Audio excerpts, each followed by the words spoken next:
Just when we thought that things were stabilizing after the pandemic, the cruise industry has gone through huge changes in just the first few months of this year. Some are fantastic improvements that you will appreciate, and others could unexpectedly affect your vacation, especially if you haven't cruised in a couple of years. After sailing on most major cruise lines over the last 12 months, I'll go over 11 important updates that you really need to know about before stepping on board your next cruise. So let's jump right in with some exciting changes to the cruise check-in process that are making the start of your vacation way more smooth. And from what I've seen, the cruise lines have really stepped up their game with faster check-in using facial recognition.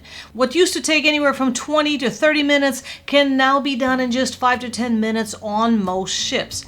Assigned arrival times have also made a huge difference in cutting down those long lines that we all used to hate. Instead of everyone showing up at the same time at 11 o'clock or noon, cruise lines now give you that specific time window, making the whole process much better. And with digital documents becoming the norm, you can do most of the check-in before you even leave that home. The virtual muster drill is another game changer that I absolutely love, and I've had it on majority of the ship I sailed on except for one.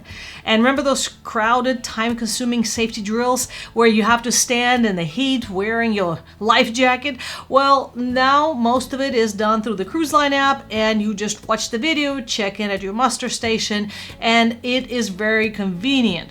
This has been a great change for everyone because starting your vacation with that old muster drill was not the most pleasant thing. Now, while the check-in is getting easier, there are some important new travel document requirements you need to know about. And one of the biggest changes is the UK ETA for international visitors. So if you plan to cruise or visit the UK and you're not from the UK, you'll need to apply for this electronic travel permit before your trip. So it's really important, because things are changing so fast right now, is to check the government and the cruise line's website, because they do change, and the last thing you want to be is turned away because you don't have the right documentation. Another big change is the Real ID requirement for domestic US flights, and most people know about it, but this is just a reminder. It's super important. So if you're flying to your cruise, you will need to make sure that your driver's license has that star on it, or you can have something else like passport card or passport that also works just fine. And also don't forget about the passport expiration dates. Many countries and cruise lines require that your passport be valid for at least 6 months after your trip ends. On a more positive note, the technology on cruise ships has been getting better. Many ships have Starlink internet, so while the prices may be higher, you can actually stream videos and make video calls now, which was nearly impossible just a couple years ago. Based on our many cruises over the past year, I can tell you that the cruise line apps have also been getting better. Some have food ordering in restaurants and bars, some use them as digital keys on your phone, and you can even get in a virtual line system for popular spot on some ships. So this all means less time waiting in line and more time enjoying your vacation. There are also some interesting developments with the luggage tracking. Apple is working with airlines to track lost luggage using AirTags, which is great news if you're flying to your cruise port.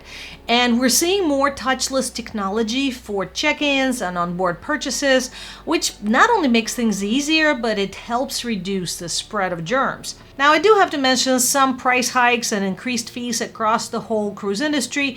You might have heard one of the biggest ones was Mexico instituting the $42 per person cruise tax that is going to start in July 2025. Now, this is a big change that will affect anyone cruising to popular Mexico ports like Cozumel or Costa Maya. We are also seeing tourist taxes popping up in various places. Venice is charging fees on busy days, Greece is charging per cruise visitors, and various Caribbean islands are trying to add or increase their port fees. So these may seem small on their own, but they can really add up during your cruise. On the ships themselves, tips and service charges are going up across the board. For example, Disney recently changed theirs from $14.50 to $16 per person per day. Now, it's a small change, but that's a 10% increase. Margaritaville at Sea just went from $18 to $20 per day. Royal Caribbean and other lines have all bumped up their rates. Now, for a family of 4 in a week-long cruise, these increases can add hundreds of dollars to your vacation budget, all just $1 or $2 at a time. And onboard price increases don't just stop there. We're seeing some cruise lines increasing their drink package costs. For example, Carnival has been the talk of the town. They increased their price by 38%. Princess increased their premium packages. And then we're seeing cruise lines like MSC that removed their old packages, and the new package comes with the drink limit per day. But it's not all about higher prices. There are some really good changes happening with food options on board. Many cruise lines are adding some new restaurant concepts, like the partnerships with celebrity chefs, or they team up with some 3D interactive experience providers to create some new experiences that we've never seen before. We're also seeing many more types of international food options across the fleets. And it's no longer just about steakhouse and Italian restaurants. Now you can find authentic Asian, Mexican, Mediterranean options, and even plant-based specialty venues. And having tried both the old and new dining options, I can tell you that the quality and variety have gotten a lot better. The quality of casual dining has been different across different cruise lines, with some lines upgrading their buffets, and for others, it has become a lackluster experience. So if you're the kind of person that don't like to dress up for main dining room and you just want to get a quick bite at the buffet, definitely research the cruise line and the cruise ship you're planning to go on to see the recent reviews of what the food is like on that ship right now. Speaking of choices, cruise lines have really stepped up their game when it comes to alternative food options, and there are way more vegetarian, vegan, and allergy-friendly menu options across all dining venues that we've been to. And this is something I personally noticed and appreciated because it's much easier now to handle different dietary needs than it was just a few years ago. We're also seeing better accessibility features on newer ships with more accessible cabins, wider doorways, and improved facilities for guests with mobility challenges. Now keep in mind, that's on newer ships, so if you're trying to go on an older ship, you might not see that. So definitely decide which one is going to provide you the needs that you have. Entertainment options also have been becoming more diverse, and now you have more options like the Broadway style shows, the comedy, magic, interactive experiences. I mean, there's really something for everyone now, where it used to be more just your regular singing production show that the cruise line would put on. Another positive change is the increased options for solo travelers. Norwegian, of course, continues to lead this area in their studio cabins and the lounge, but other cruise lines, Holland America and Celebrity, are also offering solo cabins now. And it makes cruising much more accessible for those traveling alone without having to pay that dreaded single supplement. Now let's talk about some cruise line policy changes that you need to be aware of. There's several new banned items on cruise ships this year. Various electronics, adapters, and speakers are now prohibited on many lines. And if you want more details on what not to pack, check out my video that I'll link here and in the description on Things Not to Pack video, where I break more of those things down. Drink package changes are another big shift. Again, MSC is now limiting alcoholic drinks to 15 per day on their packages.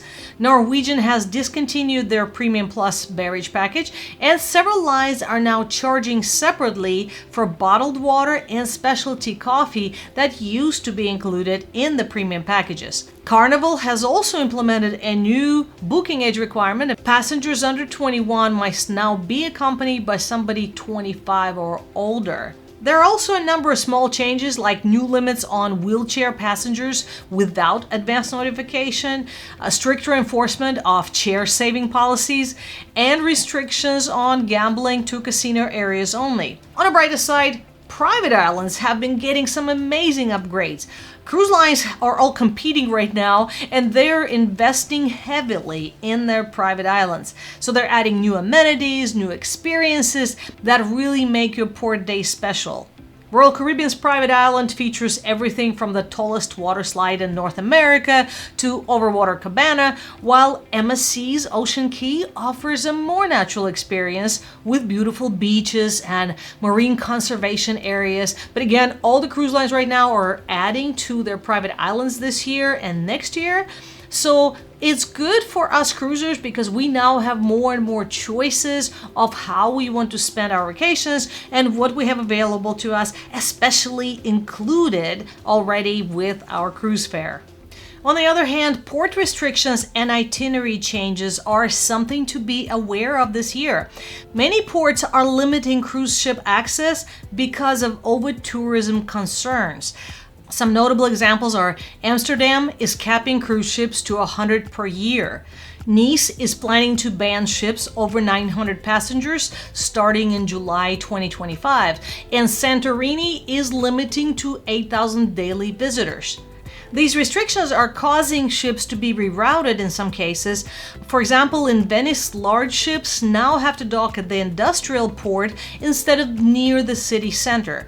And some Greek island calls are being adjusted or shortened. We are also seeing some anti-cruise protests affecting port experiences in places like Barcelona and Amsterdam.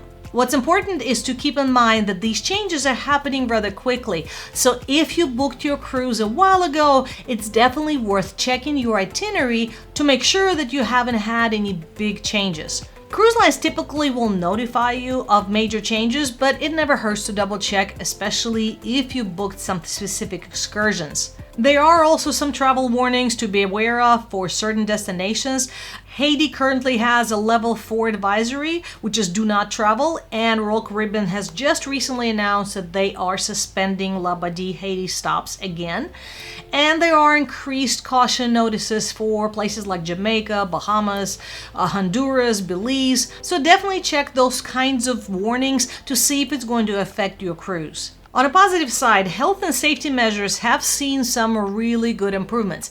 And while many of the strict COVID measures have been relaxed, the focus on overall health and cleanliness has remained. And it's really good because we are seeing a lot more hand washing stations, the hand sanitizers.